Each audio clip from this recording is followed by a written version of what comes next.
Is it true that the cultural tide is turning and the pushback is rising?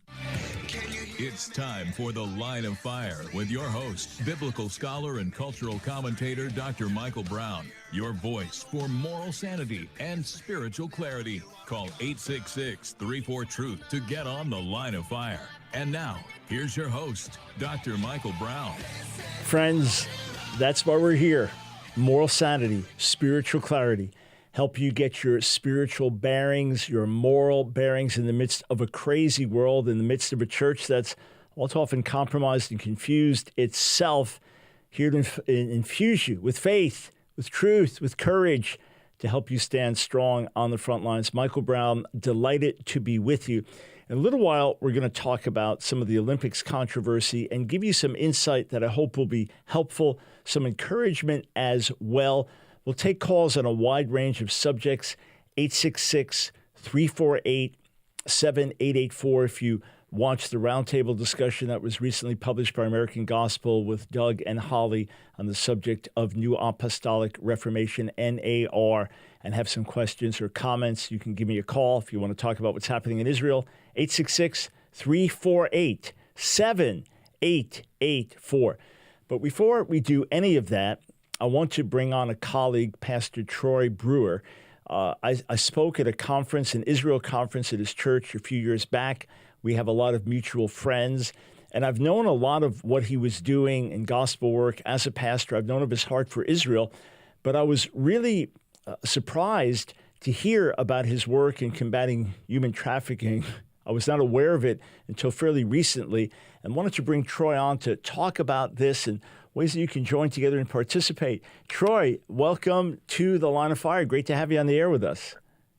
Dr. Michael Brown, it is a great privilege, sir. Hello. Hey, man. So how you doing in general?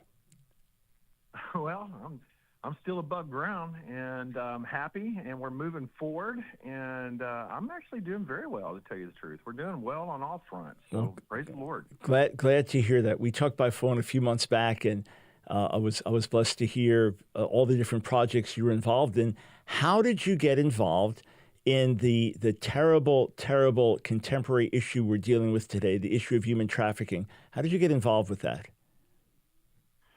About 31 years ago, I was in Costa Rica, Central America, and we were building a food bank and a trash dump down there. And we're building a food bank, we're feeding people, and a lady walked up to me with two little Nicaraguan refugee children, about 9 and 10 years old, and asked me if I wanted to buy these children. She thought that I was a sexual tourist because I was a middle-aged white guy from America stomping around in the worst part of the world. Wow. And she looked at me and she said, "You can make a movie." And I understood in that moment what that meant. I was horrified, and the first reaction I wanted to have was to reel and run away, but the Spirit of the Lord came upon me and said, "No, buy them." And I bought them right there on the spot, and took them, just walked them out of the trash dump by their hands and took them to my wife and took them to my team and said, "We just got two little girls." And then we took them to a doctor, we took them to go eat, and then we built a home for them. We placed them in a temporary home until we could build a home for them. And then we started all over the world, wherever we were digging water wells or wherever we were building food banks, we started finding kids that needed to be rescued. And that was before we started the church, before we started anything. And now here we are all these years later, and we've rescued over 11,000 kids and raised them. Oh, yeah. It's embarrassing that this is such an important part of your life, and I really was totally unaware of it. Oh. But, when we intersected it, we were talking about Israel, we were talking about other culture war issues and things like this. I had no idea that this was something you're doing. Okay, so how do you raise these kids then without their parents and without just full adoption into your own homes? How do you manage to do this?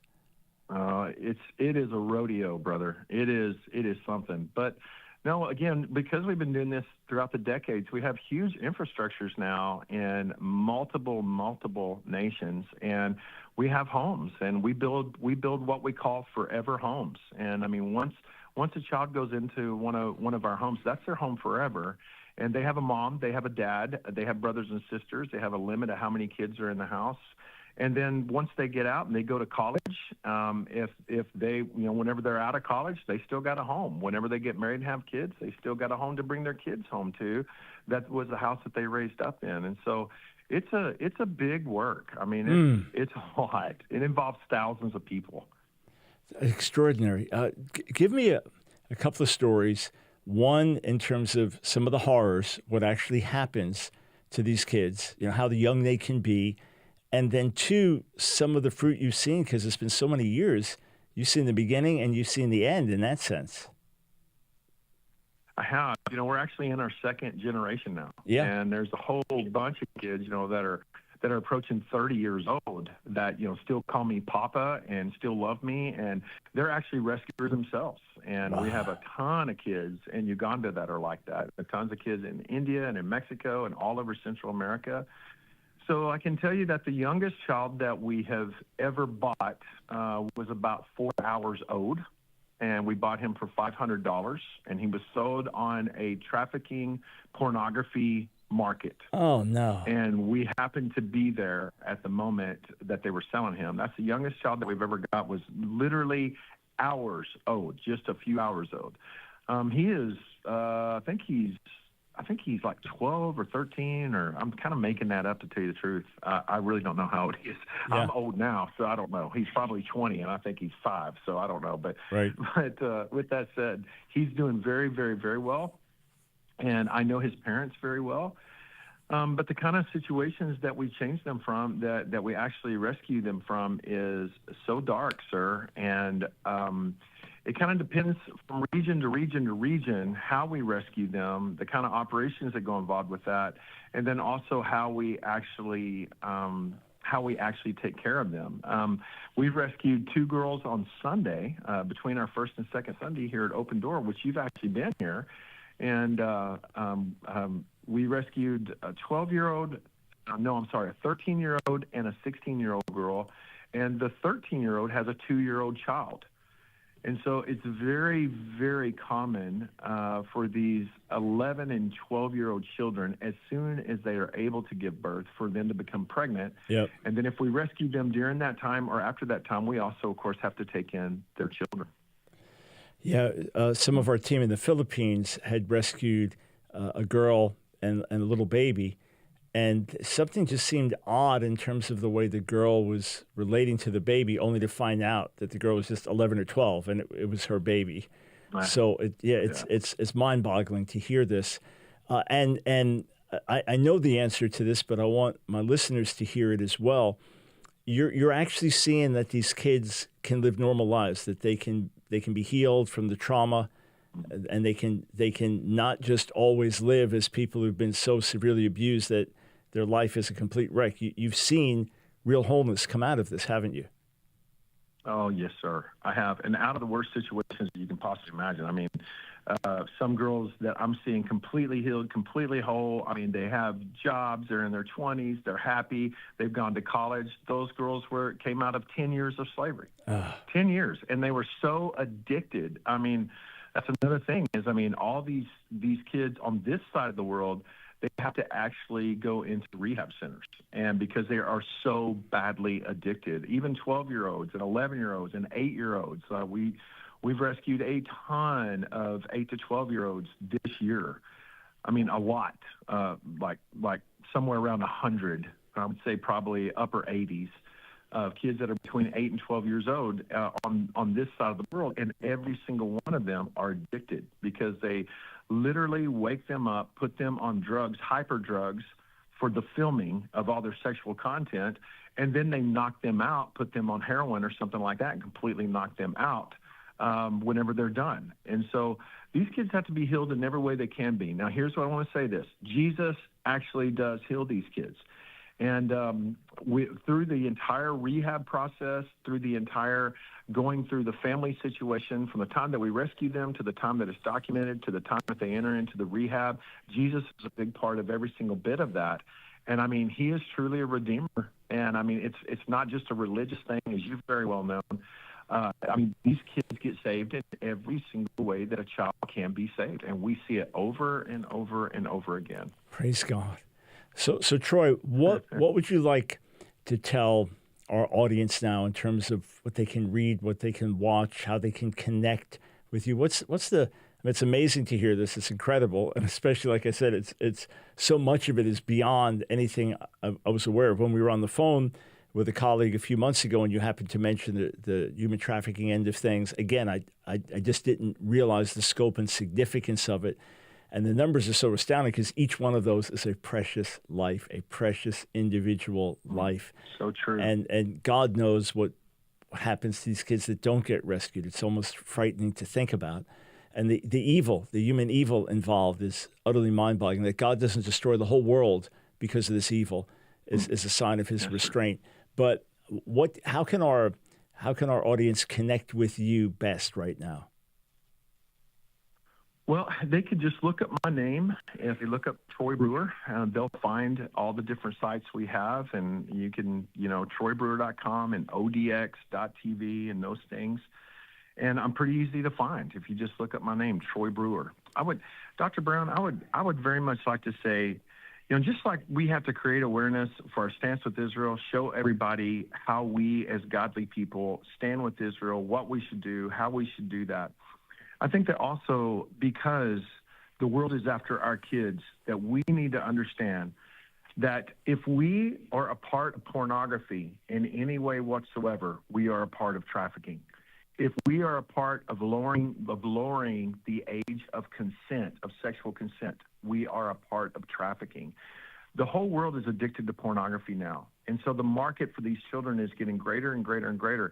And the church has got to stand up and be willing to speak on these things and actually educate and actually see people delivered of these things. And until that takes place, we're all willing participants of this horror. Yeah, well said and relevant in our lives when especially porn has become so pervasive, destructive, and addictive. Yes, sir. Hey, Troy, it's awesome to hear this. It's amazing how the Lord took that one encounter in Costa Rica and has now changed thousands of lives, and by ripple effect, God knows the tens of thousands impacted. Thanks for doing what you're doing, Troy. Thanks for sharing it with us, and I look forward to working together again in the future. I am too, my friend. God bless you and your amazing ministry, sir. Thank you. Thanks so much. All right, well, friends, you heard it from Pastor Troy Brewer. That's encouraging. It's discouraging to think of the evil out there, but encouraging to hear the good news. All right, we'll be right back.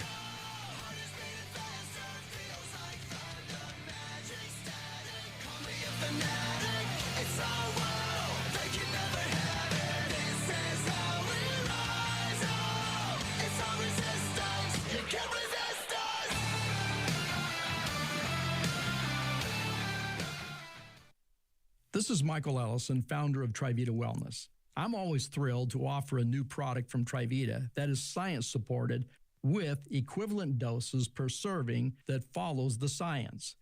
And that is true of our KSM 66 ashwagandha with its protective process from farm to manufacturing plant. The KSM 66 has 24 published gold standard clinical trials in reducing stress, enhancing sleep, and increased vitality. In a recent Harris poll, 87% of Americans feel stressed. I know the effects of chronic stress. It happened to me a number of years ago, and I will never forget when the physician said, "Michael, you must change the way you think, or you will have no quality of life and you will die a premature death." Now, I can assure you ashwagandha KSM 66 is in my daily diet. I'm Dr. Paul Burnett, a board-certified doctor of holistic health and director of wellness services at Trivita. I want you to know that Trivita's ashwagandha KSM 66 is not just ashwagandha. Ashwagandha KSM 66 undergoes a rigorous formulation process and has 22 gold standard clinical trials. Trivita's ashwagandha KSM 66 adaptogenic properties assist your body in adapting to stress, reducing fatigue, and restoring your natural balance. Join countless others who have discovered the benefits of Trivita's ashwagandha KSM 66. Order today and use promo code BROWN25 to receive 25% off your order. As a new customer, 100% of your order proceeds from your first order will go to support the Line of Fire radio broadcast. Call 1-800-771-5584 1-800-771-5584, or online at trivita.com. It's The Line of Fire with your host, Dr. Michael Brown. Get on The Line of Fire by calling 866-34-TRUTH. Here again is Dr. Michael Brown. So a little later this month, God willing, I will celebrate 10 years of healthy eating and new lifestyle, which is why I'm here, why I'm here at all. I mean, I'm quite sure, 99% sure that I would not even be here if not for God just helping me make a radical lifestyle change. And I feel like I've been getting younger every year. Just knocked out the most pull-ups I've ever done right before coming out to do the radio show today, and just blessed. So I'm going to be sharing more about that with you, and just the keys, the things where God helped me to make this transformation, to encourage you, because it's so hard. In the natural, it's really, really hard to make serious lifestyle changes. So I want to share that with you later this month and just rejoice together and hopefully be of encouragement to you. And then, we've added in the Trivita supplements. When Michael Ellison, whose voice you just heard on Trivita, reached out to me and said, hey, we want to support you. We want to get behind you. We believe in the line of fire. We know we've got to spread it across America. And before he would work with us, he said, I want you to try one of our products, nitric oxide. I want you to try it. And if it works for you, if you see results, then we'll go ahead. In other words, he really wanted me to know the benefits. So we've incorporated this as great health supplements. Dr. Mark Stengler rated Trivita A+. So check the supplements out, and it's a great way to bless yourself and bless many others, because 100% of your first order donate it to the Line of Fire, and more than a tithe of all subsequent orders. And these funds help us pay radio bills and reach more people. So you can call them at 800-771-5584. You can go to trivita.com, use the code BROWN25. All right.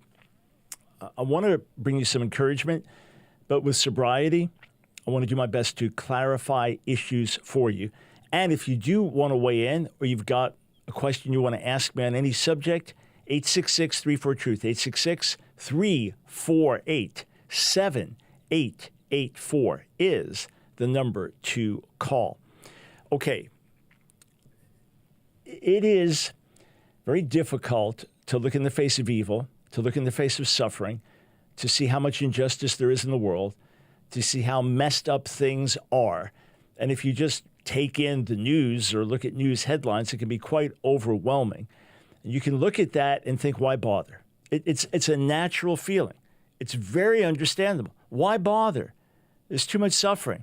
There's too much pain. It's too much evil. Why bother? It's like the boat is taking in gallons and we got a little cup like dumping it out before the boat sinks. Why bother? It's easy to feel that way. On the one hand, the first and greatest antidote to that is the presence of God and divine reality, because in his presence is fullness of joy. And in the presence of God, if we were around the throne of God, there is no depression, there is no anxiety, there is no panic, there is no fear, there is absolute peace and joy. And in his presence, that joy becomes our strength.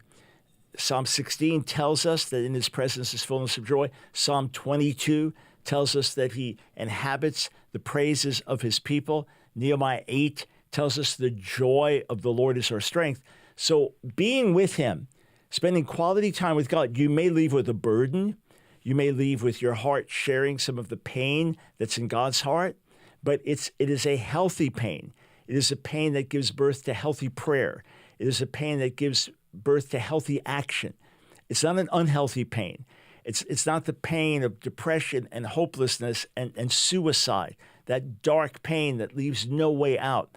It's a pain that brings solidarity and communion with God, and a sense of hope and faith come out of that holy pain.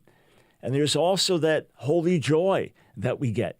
We may not experience them at the same time, but often when you pray with great anguish of heart, when you pray with real burden, broken because of the things that break God's heart, blessed, Jesus says, blessed are those who mourn, for they will be comforted. Jesus is near to those who mourn, understanding the pain himself and always making intercession for it. For us, himself being ish machovot b'duach holi, a man of pain and acquainted with sickness. This is who he is and who he was on this earth.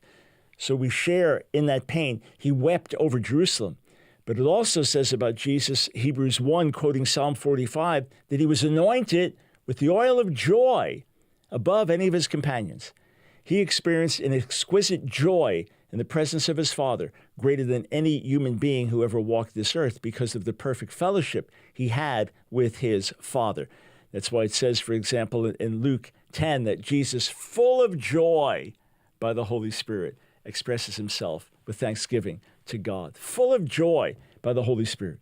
So there is that joy that comes in the midst of the suffering, pain, and hopelessness, because we know God is good, and we know that ultimately he is bringing good out of evil. He's bringing life out of death. He's bringing light out of darkness.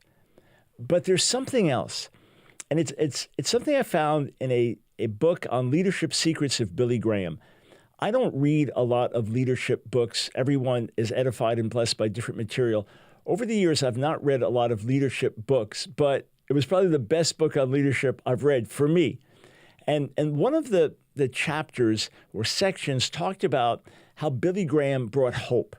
He brought hope to his entire evangelistic organization, to his team. He brought hope as he ministered the gospel. He brought hope to others individually, even though by nature he was a pessimist. By nature, he was always looking at the worst case scenario and everything that could go wrong. But as a man of God, God gave him this hope, and he ministered hope to others. Now, here's what's so interesting. There was a story told of a man talking to Mother Teresa and saying, look, for everyone you help die a dignified death, look at all these others on the streets that you can't get to. How do you live with that? And it was the law of subtraction. Well, it's one less. It's one less. It's one less. It's one less suffering person. And that's what we need to look at. Thank God for that person that did hear the gospel. You've been witnessing to 30 people. No one's heard, but that one person heard, and their life is now changed. Thank God for that prayer that was dramatically answered. That was the hand of God. Maybe we don't know why the others weren't answered, but that was the hand of God. Rejoice. Thank God for the fruit that you do see. Thank God for the positive outcomes that you do see. Thank God for the lives that are changed. This is something that we need to incorporate in our lives.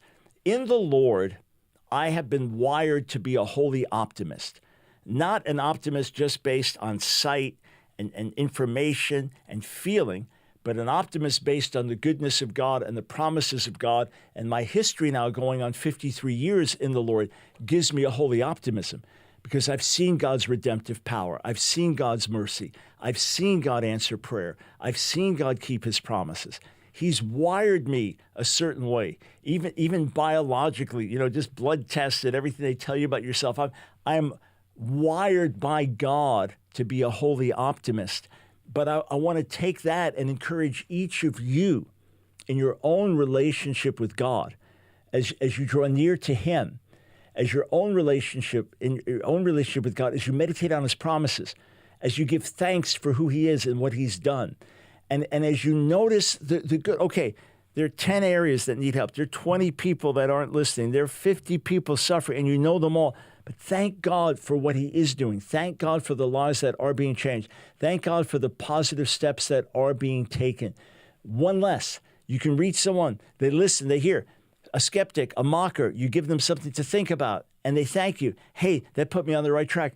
I was just reading someone raised as an Orthodox Jew. They posted their testimony on the Jews for Jesus YouTube channel in response to one of my videos. They had raised an Orthodox Jew, then completely left any faith in God. Then Jordan Peterson helped them think a certain way about God and faith. Then I helped them get back to realizing that Yeshua was in the Torah, was in our own scriptures. Then others helped them in their faith journey. So plant a seed. Thank God for that one seed. It may not be everything, but it's one. Be thankful for that. We come back, we're going to dive into the controversy in the Olympic Games, give you a larger cultural context, some medical clarity, and then some further encouragement.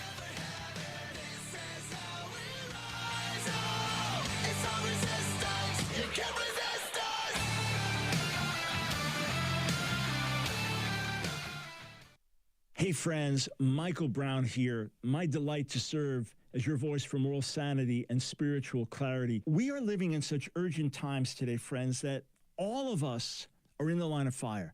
There's a target on your back. There's a target on my back. If you simply seek to live by biblical values or just conservative moral values, you could be canceled. You could be cast out. You could be put down. You could be silenced. I'm here to say, friends, that I am not about to be silenced, and I don't believe you are either. It is time for us to stand up. It is time for us to say enough is enough. It is time for us to push back in Jesus' name. Not fighting the way the world fights. No, overcoming evil with good, overcoming hatred with love, overcoming the flesh with the power of the Spirit, overcoming lies with truth. And that's what we're here to do on the Line of Fire broadcast. And friends, it's not just a broadcast, it is a movement of people around the world. God's people standing up saying enough is enough and saying, Lord, here we are, send us, use us. I want to urge you today to join our support team because we are on the front lines together. And we are literally touching people around the world, in America, in the nations, in Israel. And together with your help, we're going to amplify this voice and spread this movement around the globe. So I encourage you, go right now to thelineoffire.org, thelineoffire.org. Click Donate Monthly Support. Thelineoffire.org, click Donate Monthly Support. When you do, you become a torchbearer. We immediately send you 2 great life-changing books. We immediately give you access to many classes I've taught.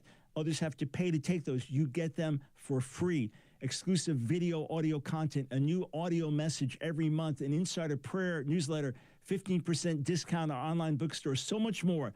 Join our support team today. Go to thelineoffire.org. Donate monthly. It's The Line of Fire with your host, Dr. Michael Brown. Get on The Line of Fire by calling 866-34-TRUTH. Here again is Dr. Michael Brown. Welcome back, friends, to The Line of Fire. 866-34-TRUTH is the number to call. So I've told you for years, it's 20 years now, that God began to deal with me about gay activism and then put a heart of love in me for those who identify as someone in the LGBTQ plus queer, other spectrum. And one of the things that I knew was that things were going to get worse before they got better in terms of activism, in terms of the effect on society. In fact, I saw that barring divine intervention, we had lost an entire generation. I don't mean every person in it, but there was a massive generational shift. I saw 20 years ago, as I began to survey things and look more deeply, because I rarely focused on this in the years before, that gay activism was already the principal threat to freedom of religion, speech, and conscience already 20 years ago. And again, as I said, that things would get more extreme and worse in many ways before the tide would turn. So as much as I grieve over the Supreme Court's redefinition of marriage, and saying that if you're listening as a gay couple, you think I'm full of hatred and I don't recognize your relationship, and who am I to judge you? And being in a same-sex relationship is as natural for you as it's natural for me to be married to my precious wife, Nancy, for 48 plus years. I understand that. I know my words are hurtful. I don't mean them in that way. I simply am convinced that God never intended for men to be with men or women to be with women in a sexual and romantic relationship, no matter how much companionship and love they feel one for another. But all that to say, as much as I was grieved to see the Supreme Court redefine marriage, as much as I was grieved to see other things taking place in our society, I fully expected them. I fully expected these changes to come. I've written that these things would happen. Yes, in writing, said this will happen, this will happen, this will happen. If you followed me over the years, you know that. And it's on record. It's in books, it's in messages, in articles. It's not hidden. It's public record in that regard. And again, our motto has been reach out and resist. That's what the Lord laid on my heart in early 2005. Reach out to the people with compassion, resist the agenda with courage. Or, as we often say, hearts of compassion, backbones of steel. Hearts of compassion, backbones of steel. In fact, that's the title of my next book, due out in October. So, having said all that, the positive is that things have gone so far that they've gone to such extremes that society's begun to wake up. Because your average American, you don't want to be bigoted. You don't want to be hateful. You're not homophobic. You probably got a gay friend or relative or bisexual friend, relative, coworker, something like that, or someone somewhere outside the spectrum. Now it's increasingly common to know someone who identifies as transgender. Your average American is aware of some of our ugly history, of our mistreatment of Africans and of our racism over the centuries. Not all Americans, but it's a blight on us, our treatment of Native Americans and things like that. So we don't want to do that again. We don't want to be bigoted, hateful. We don't want to be phobic, whatever the phobia is. It's bad. We don't want to be that. So the idea of, well, why can't, if two men love each other, two women love each other, it's not hurting anybody, why can't you just go ahead and do it? What's wrong with that? So the very same people that signed on to that wanted to be loving, wanted to be affirming, wanted to be inclusive, wanted to be tolerant, wanted to show diversity, etc., all the buzzwords. They didn't sign up for their 14-year-old daughter to be sharing a locker room with a 14-year-old boy in school. They didn't sign up for her when she was 18 to miss out on a scholarship because the boy got the athletic scholarship ahead of her by identifying as a girl. They didn't sign up for that. They didn't sign up for the trauma of realizing that their 13-year-old daughter, who had her breast removed because she was convinced that she was really a boy, is now 18 and thinking, what did I do? And how did you let me do it? And why did you encourage me in that direction? Now eyes are opening and perspectives are changing. And people are saying enough is enough. And what's happened now in the Olympic sports has really gotten a lot of attention. Now, there were different voices that began to address these things more and more over the years, not all with the same tone that I would address them with, each one from their own perspective, each one from their own particular bird. One of them, Catholic writer Matt Walsh, who became very prominent when he began to work for Daily Wire and then put out the What is a Woman documentary video, which has obviously opened many, many more eyes in terms of how radically woke things have become. Let me just read to you a post that Larry sent out. Hang on, let me just get to the right place on my page here. And, okay, why am I not doing that? So Matt posted this, all right? Here we go. Matt posted these words. I actually had it right in front of me, wrong screen. He said this: it's worth taking a moment to appreciate just how thoroughly we've won on the trans issue. 5 years ago, most people were terrified to vocally object to any of this madness. Trans activists were getting their way everywhere and in every area of society. Today, the voices objecting are significantly louder than those supporting it. Laws have been passed in dozens of states outlawing child mutilation and mandating sex segregation in sports. Democrats, politicians are embarrassed to talk about trans issues at all. Corporations are suddenly shy about waving the trans flag. Medical organizations are finally starting to admit that transitioning children is a bad idea. Anyone who claims trans women are women is guaranteed to get dogpiled and mocked. The trans agenda has lost battle after battle. Trans activists are a punchline, ridiculed and not respected by anyone. Conservatives have never flipped the script on a cultural issue this quickly and completely. So, amen to that. Much truth to that. And I appreciate that perspective and the encouragement that it brings. At the same time, you have more children identifying as trans than ever before. You have more kids getting treatments, etc. There's still a tremendous amount of work to be done. There's still a tremendous amount of money that's been invested by trans activists and their allies. So we cannot for a single moment downplay the reality of what has happened and how entrenched it is. But as we've said for years, the pushback is coming. The pushback is growing. The moral and cultural revolution is at hand. It's something we must deepen as being gospel-based with revival in the church to see real lasting effects. But to give you insight into what's happened in the Olympics with boxers who previously tested as male, according to International Boxing Organization, which does not have authority now in the Olympic Games for a number of reasons.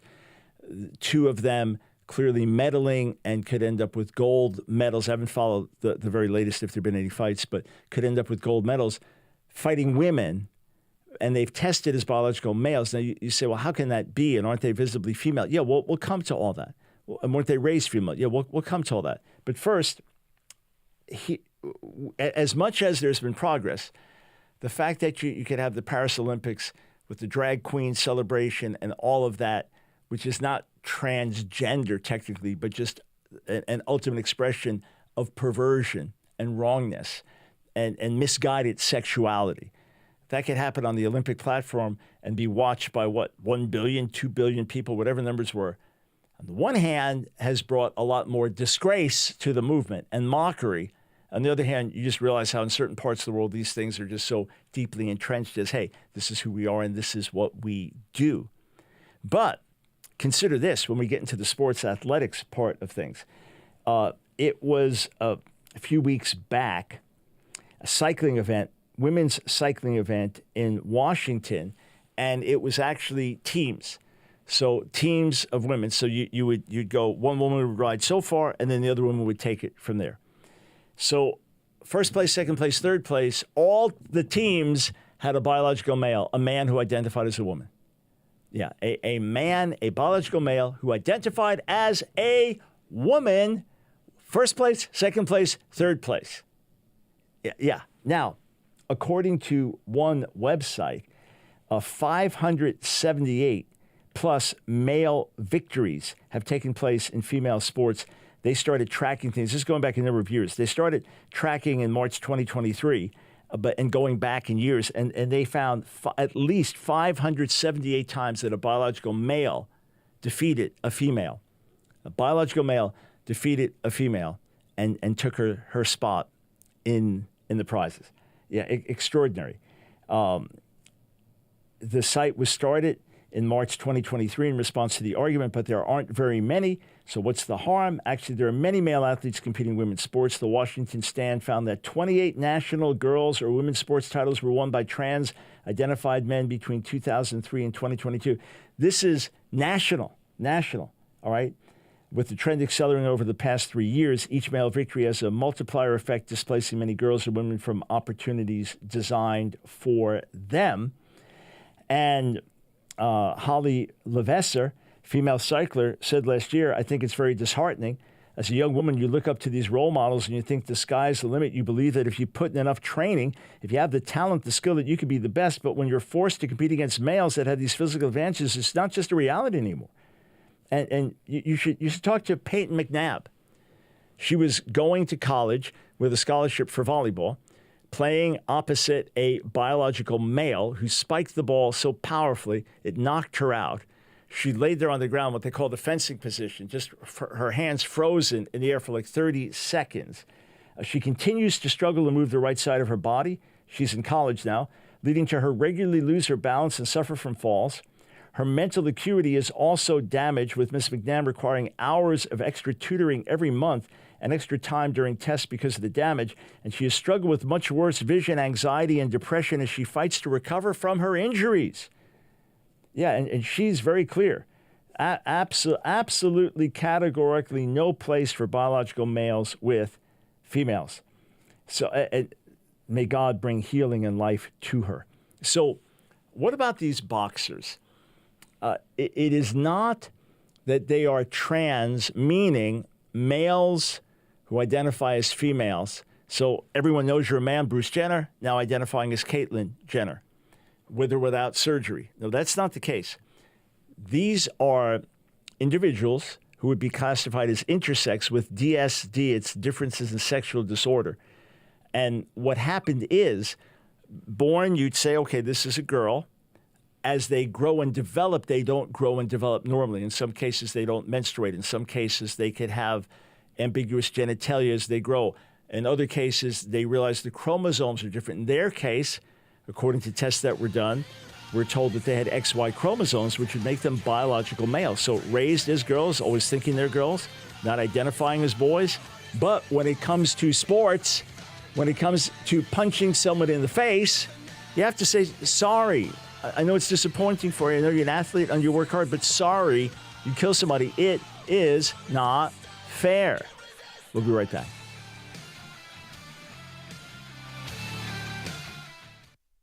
The This is Michael Ellison, founder of Trivita Wellness. I'm always thrilled to offer a new product from Trivita that is science-supported with equivalent doses per serving that follows the science. And that is true of our KSM 66 ashwagandha with its protective process from farm to manufacturing plant. The KSM 66 has 24 published gold standard clinical trials in reducing stress, enhancing sleep, and increased vitality. In a recent Harris poll, 87% of Americans feel stressed. I know the effects of chronic stress. It happened to me a number of years ago, and I will never forget when the physician said, Michael, you must change the way you think, or you will have no quality of life and you will die a premature death. Now, I can assure you ashwagandha KSM 66 is in my daily diet. I'm Dr. Paul Burnett, a board-certified doctor of holistic health and director of wellness services at Trivita. I want you to know that Trivita's ashwagandha KSM 66 is not just ashwagandha. Ashwagandha KSM 66 undergoes a rigorous formulation process and has 22 gold standard clinical trials.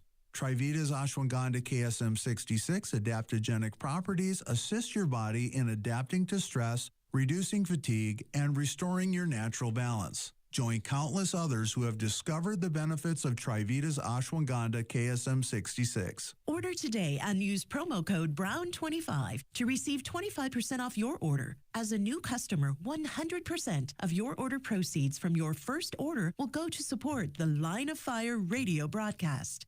Call 1-800-771-5584, 1-800-771-5584, or online at Trivita.com. It's The Line of Fire with your host, Dr. Michael Brown. Get on The Line of Fire by calling 866-34-TRUTH. Here again is Dr. Michael Brown. Welcome back, friends, to The Line of Fire, 866-34-TRUTH. We're going to go to the phones in a moment. By the way, I've been watching regularly for updates from Israel, was doing a Zoom call with someone from Israel earlier today. As of this moment, nothing has happened yet. As of this moment, there has not been a massive eruption. Yes, still the normal missile attacks and things like that. But the potential, we talked about yesterday, of a barrage coming from the east, Iran, from the north, Hezbollah, from the west, Hamas, whatever capabilities it has, and from the south, southeast, Yemen. None of that has happened yet. So continue to pray for God's hand of restraint and for God's intervention and for the salvation of masses of people in the Middle East. So I just want to take one more moment and explain what the Olympic situation has to do with the LGBTQ plus agenda, because, again, the individual boxers, one from Algeria, one from China, are not men who raised male, consciously male, now identifying as women, but rather people who were raised as women, as female, but then did not develop in a totally normal way, and because they have XY chromosomes, would be classified biologically as male. So these are people that would have an intersex condition, which of course requires tremendous compassion. And in normal circumstances, if, say, one of the boxers identified as a woman, understood that they were a woman, maybe they can't conceive a child, maybe they can't do other things. Normal circumstances of life, it wouldn't matter, but it's when you get into the sports situation, especially combat sports, physically violent sports, it matters tremendously. So here's what Megyn Kelly says, just summing things up, and then I'll give the punchline on this, and we'll go to the phones. Listen to Megyn Kelly. I don't know about you, but I was flabbergasted at the amount of gaslighting going on in the media and by the IOC about the true sex of these two boxers who are competing in women's boxing. They're male. You trust me. I believe you trust me. You wouldn't be listening to this show. They're male. They have XY chromosomes. They have testes. That's male. Period. The IOC doesn't deny it, and we'll get to exactly how they're trying to thread the needle, but that's what you need to know. These are men competing as women. They're not trans, from what we understand. They suffer what's called DSDs, And that's a different thing, which we'll get into, but I'm going to walk you through it. Okay. I'm going to give you the facts you need to know, but a little bit of background for you. First, the IOC has been aware of this problem in women's boxing for years, and it's done nothing because its number one goal is, quote, inclusion. And it's made that clear. It's woke. It doesn't care about women's safety or women's fairness. It just cares about making the trans or the DSDs feel welcome and safety of women be damned. But this particular case has escalated the matter because it's now in combat sports. Leah Thomas was bad enough. That was swimming, but he was in his own lane. Now we're actually endangering women. All right. So the key thing is, and this is the takeaway, is the ideology. The only reason that this is happening in the Olympics is because of a, quote, woke mentality, is because of the fruit of the sexual revolution, which culminates in LGBTQ plus activism with a list that gets longer and longer because there can be no limit on it. Ultimately, it's if it is whatever you perceive and understand and express. That's why we are where we are. That's the bad news because of the unfairness to other women who work a lifetime to get to the Olympics, elite athletes representing their nation. So it's not just about them. They're representing their nation. They want to do something. You know, perhaps the greatest tennis player of all time, Novak Djokovic, never won a gold medal. And now, at an unlikely time, as he's older and maybe not at the top of his game, and recently had knee surgery, and he ends up winning the Olympic gold medal. And I just saw the end of it where he's just weeping and holding his daughter, weeping, and because this is for his country. This is for his country. And you know, America wins the gold medal. It's a national thing. Sometimes you don't know the name of the athlete. You just say, we won a gold medal. And countries that get very few gold medals or medals at all, it's a major thing. Some countries, we got a bronze. The whole nation they get one bronze medal for the whole Olympics, and they're excited. So it's about your country. So it's not just about you, but you work so hard, and this is the culminating moment, and you may only get one shot at it. So to have this gross unfairness now added in, the danger involved. The real danger. Boxing is a dangerous sport, even though with the Olympics, especially with the women still wearing the headgear and the bouts are shorter, but you can get hurt. Someone could get killed. People have been warning about this, speaking up. The only reason this is in the Olympics with the biological chromosomal data that we have is because of an activist mentality. The bad news is it's so unfair to the other athletes and dangerous, and on the national level hurts those countries' chances. On a positive level, there's now international outrage, and I can't imagine this will be allowed to go on much longer. The tide is turning. The tide is turning. If you've not yet read my book that came out in May, one of the most important books I've written in years, Turn the Tide, How to Ignite a Cultural Awakening, by all means, get a copy of it. You can order through our website, thelineoffire.org, or wherever you get your books, Amazon or Christian Book or Barnes & Noble. Turn the Tide, How to Ignite a Cultural Awakening. It will inspire you, and it'll give you practical ideas. Whoever you are, whatever your walk of life, you'll find yourself somewhere in there like, okay, here's something I can do to be an agent of change, beginning first and foremost with the spiritual weapons God has given us, weapons to bring life, not destruction. 866-34-TRUTH. Let's go over to Joseph in South Carolina. Thanks for calling the Line of Fire. Hello. First and foremost, my sympathy is with the women. But I am a little bit amused that the fact that these same masculinity-hating liberals like Megan Rapinoe, who said everything has to, no questions asked, we have to accept people the way they are. I am kind of a little amused that these militant feminists are now seeing their livelihood threatened by the hated man. I mean, have you ever thought about that angle? Well, you know, Joseph, think of this. When Bruce, quote, Caitlyn Jenner, was awarded Women of the Year from Glamour magazine, it proves it again. Men can do everything better. They can be better women, too. You think of the insult to all the other women. Yeah, so it is interesting. You know what's fascinating, Joseph, is that a 15-year-old team of men beat the women's soccer team. I forget how recently it was, but 15-year-old boys beat the women's soccer team. And our soccer team female soccer team is often the best in the world. Often the best in the world. I think. Yeah, go ahead. But part of me does want to say, hey, you know what? You asked for it. Yes. This is what you people have been asking for years, and now these feminists are going to have to sit on the bench while men do their job. Yeah, well, it's what's happened. Women have said, feminists and others that they're not into men. Some of them are so radically anti-male, and they've got these safe places, these resort places, and now you got a man identifying as a woman in their space. So and that's why some of them have become very outspoken. I read a book when I was writing Jezebel's War in America, written all by radical feminists, some of them lesbians, and it was all about female erasure, how even the notion of female is now being erased, because what is it afterward? What do you share? What do you share biologically? What do you share in your upbringing? It doesn't exist anymore. Hey, they made that bed. Maybe they need to lay in it, because that's what it's okay for the church. It's okay for the restrooms. It's okay for the schools. Yeah. It's okay for the Boy Scouts. Now all of a sudden it affects women's sports, and now all of a sudden it's a problem.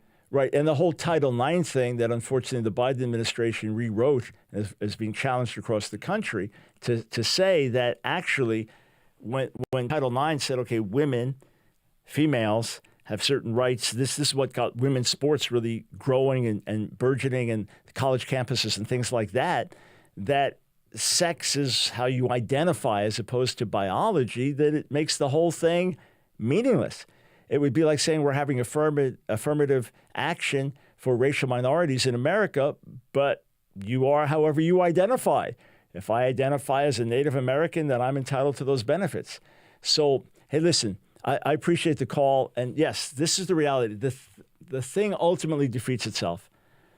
And the radical left in this way ends up eating its own in the name of diversity and inclusion. Having said that, Megan Rapinoe is someone for whom Jesus died. The Algerian and Chinese boxers are individuals for whom Jesus died. And every one of us, we come flawed, broken, blemished, worthy of damnation, simply because of the sins we have committed against God. Every one of us, no matter who we are, and we find mercy through the cross, we find forgiveness, we find redemption, and a brand new life. So whoever you are, whatever your background, I'm not mad at you. I don't hate you. I do want to point you to the Savior who transformed my life almost 53 years ago and delivered me from darkness and brought me into his glorious light. Everything I left behind was utterly worth it to find and know him. Whoever you are, wherever you are, to say, Jesus, make yourself real to me, and I'll follow you. And he will.